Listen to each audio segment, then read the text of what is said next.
Oklahoma is the land of second, third, and last chances. Who were the people that made it so? The Red River Institute, JohnJDwyer.com, me, Gwen Faulconer-Lippert, and our signature sponsor, Atwoods, present Oklahoma Gold. Together with award-winning author and historian John J. Dwyer, we'll stitch the golden threads of Oklahoma history. Here now on Oklahoma Gold.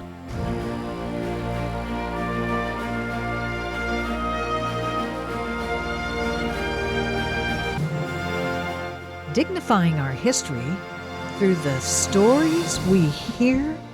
Waddy Young, All-American? John J. Dwyer, who is that? Well, Gwen, back in the 1980s, major sporting events in stadiums such as OSU and OU didn't have separate entertainment programs rolling on giant electronic screens during the games and on the field during timeouts. College football timeouts and breaks gave us fans a chance to relax, catch our breath for a couple of minutes, especially if the game was a close, tense one. We got a chance to visit with our friends or family that was sitting nearby. Well, on one such warm fall day in 1986, the halftime program of the OU-UCLA football game included an on-the-field ceremony involving a man whose name few in the packed stadium, in which I was one of the fans, had ever heard. As his story was told, however, more than 80,000 of us fans began to pay attention. It was a story of Ponca City native Walter Roland Waddy Young, who endures as the first consensus All-American football player ever for the Oklahoma Sooners. He also led OU to its first conference championship, its first bowl game, the 1939 Orange Bowl, and an undefeated regular season. But that's only part of his enduring mystique. First of all, this was one true larger-than-life character, Gwen. He was the classic class clown writ large. He was not only a football legend at OU, and we share that in our Dust Bowl World War II set of historical novels, Short Grass and Mustang, which feature both real and fictional Oklahoma heroes, including Waddy. But Waddy Young was the all-campus, in real life, heavyweight boxing champion at OU, and the Big Six Conference heavyweight wrestling champion. After OU lost to Tennessee in that Orange Bowl game, the Sooner wrestlers invaded the brand spanking new and very raucous Gallagher Hall in Stillwater for a dual meet with Bedlam rival Oklahoma A&M. Now, apparently Waddy had played and lived around the Cowboys and their fans long enough. He anticipated quite a hoorah in his honor, so to speak, over OU's recent Orange Bowl football defeat. As the home fans raised the roof with a distinctly unwelcome welcome for Waddy, they noticed something different, though. Grinning ear to ear as he loped onto the floor from the locker room and around it in warm-ups, he was juggling 3 oranges, gently recognizing and making fun of himself and his team's defeat in a football game whose win would have earned OU's first national championship. The packed field house full of A&M fans erupted in cheers for him. He was a standout tight end after that for the Brooklyn Dodgers pro football team. He was known as the Iron Dodger for playing every down on offense and defense and kickoff teams for 2 straight seasons. One of those games against Davey O'Brien and the Philadelphia Eagles was the first televised football game ever in 1939. Around 1,000 television boxes, as they were called, in New York City received the broadcast. During another Dodger game, Waddy Young proposed marriage to a former Oklahoma A&M beauty, New York City fashion model Maggie Moody of Cushing. He did so over the public address system at halftime. She joyously accepted, again bringing applause, this time roaring applause from the Brooklyn Dodgers home crowd. With the onset of World War II, Waddy Young's leadership, maturity, and physical power and size spurred his commission as captain and pilot of an enormous 4-engine B-24 Liberator bomber. After flying the full schedule of 25 missions in the European theater, an immense accomplishment in itself, he could have returned stateside and stayed. Instead, he volunteered for more action. He told his sister-in-law that he felt like the war was nearly won, but there are things to do before the world is right, he said. He wanted to pilot a Mustang fighter plane, but the Army Air Force had bigger plans for him. Colonel Bob Morgan, he was the one that piloted the famed Memphis Belle in Europe, one of the first U.S. bombers to complete all 25 of its assigned missions without being shot down. Bob Morgan welcomed Wadi to pilot one of the first 16 gigantic new B-29 superfortresses in the Pacific Theater against Japan in the all-star pilot squadron that Morgan would command. You know, Gwen, we overlook some of America's greatest war heroes, the combatants' loved ones, who suffer through the often even worse missions of waiting for months, even years, for the return of their beloveds from across the world. And indeed, during World War II, hundreds of thousands of those beloveds never came home to America. Well, in this case, Wadi's beautiful and devoted wife, Maggie, pleaded with him not to go. She correctly pointed out that he had already done more than his part for the cause, first piloting a Liberator in Nazi sub-hunting missions off America's own coasts, then going to Europe to fly an entire set of missions in the European Air War against the German Luftwaffe, the most fearsome air force the world had ever known. That blood-drenched fight in the skies over Europe was perhaps the most dangerous campaign of the entire war.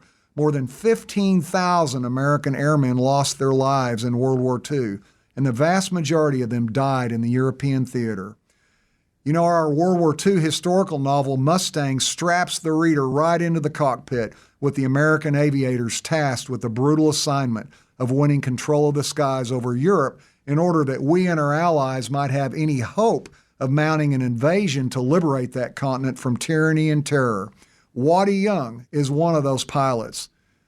Some of them in these books, Mustang and Shortgrass, are real people such as him. Some are fictional composites. And I might mention that we also feature Waddy Young in our nonfiction Oklahomans 2 history book, in that work's enormous chapter that chronicles Oklahoma in World War II.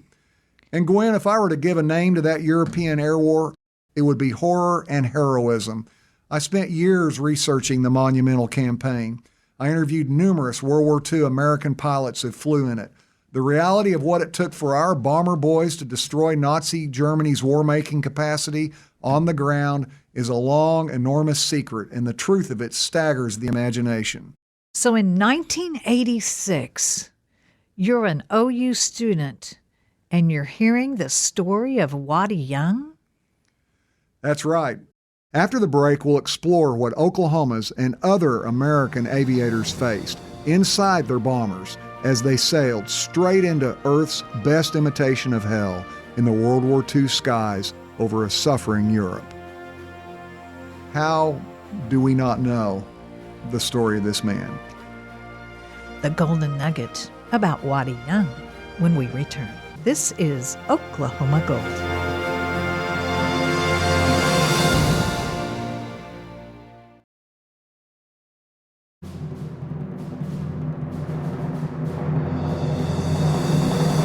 Dignifying our history through the stories we learn. Waddy Young, All-American athlete, All-American aviator, John J. Dwyer. What's the golden nugget?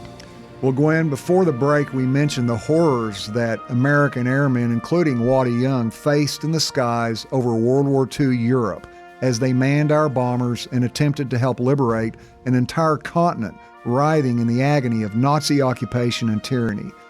Here's just a small sampling of the murderous dangers that Waddy Young and his fellow airmen faced. Frostbite at high altitudes, which could cripple or kill them.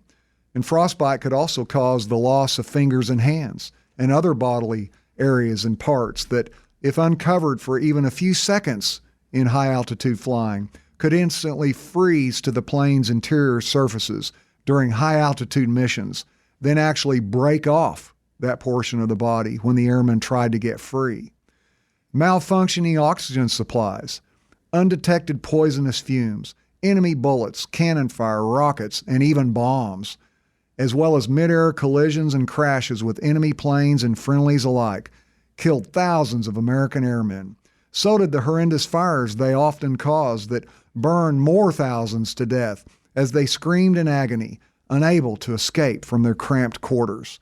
Others spent their final awful moments of life on Earth unable to escape their bomber and parachute to Earth, as the plane spiraled thousands of feet downward, often in flames, to crash and explode.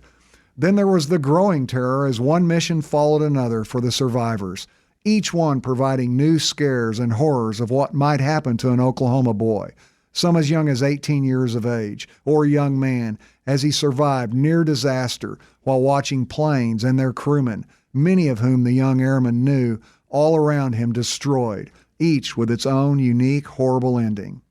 In addition, an unknown but significant number of American aviators succumbed to temporary, long-term, and sometimes permanent mental illnesses spawned by both their conscious and unconscious nightmares. Countless numbers of these went back into high-altitude combat when they should never have been allowed to, and wouldn't be in the 21st century American military. In case this all sounds a bit dramatic, check out these unsettling statistics. With hundreds, then thousands of B-17 Flying Fortresses and B-24 Liberators gradually filling the skies over England, France, Belgium, Germany, Italy, and other European countries, it took nearly a year for the first American bomber to complete 25 missions, sometimes which would only take 2 or 3 weeks if you were flying all of those. Every other American bomber was wrecked or shot down. Think about that for a minute. What it meant was that for the first couple of years of missions during 1943 and 44, the average American flyboys were averaging around 6 or 7 missions before they were permanently incapacitated for further missions, whether through severe wounds, death, being shot down and captured, or otherwise. In some missions, as many as 40% of the entire American bombing armadas, hundreds of planes ranged across 50, 75, 100 miles of sky, were destroyed. 400, 500, 600 men and more were slaughtered in single raids over Germany. Think of all the lost dreams and potential to Oklahoma, America, and the world of all those valiant men. As demonstrated by books like Donald Miller's epic Masters of the Air, upon which the Steven Spielberg Tom Hanks produced miniseries is based, knowing what we know now, as glamorous as aviation service supposedly was, there was scarcely a place on earth where an American with a rifle or sailing the ocean blue faced greater odds against coming home in one piece. Waddy Young is one of the main characters in Shortgrass and Mustang, and he was one of the leaders of the American war effort, first in Europe, then in the Pacific. There, as usual, he excelled, landing with his aircraft, Waddy's Wagon, in a Time magazine pictorial spread for being the first plane to return from the initial post-Doolittle raid on the Japanese home islands. Not long after that, returning from a Tokyo bombing run just 3 months before the Japanese surrender and the end of history's greatest and most awful conflict, Waddy's Wagon was in the clear. One of Waddy's fellow B-29s lagged behind, one engine out and besieged by Japanese Zero fighter planes. The Oklahoman committed the unprecedented act of turning his own plane around and going back to help. He was never seen or heard from again. During that far future OU halftime program, Gwen, that we mentioned at the beginning of our program, Waddy Young was inducted into the National Collegiate Football Hall of Fame. I was there, and you could have heard a pin drop in that stadium of 80,000 plus people by the end of the ceremony. My brother Paul turned to me at our end zone seats in Oklahoma Memorial Stadium, a magnificent structure named in honor of Waddy Young and many other valiant American patriots. Oklahoma Memorial Stadium. My brother told me simply, that was a different generation. Now that's Oklahoma gold.